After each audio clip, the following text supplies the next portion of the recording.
It's a 2018 F-150. If you pull this plastic shroud out, there's a plastic keeper down there, a few screws, one of these pull tabs up here, and get you inside here. I wedged a piece of wood in here to hold this.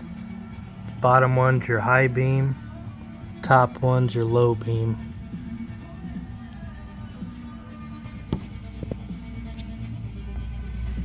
You just reach up in here, grab a hold of this and give it a yank.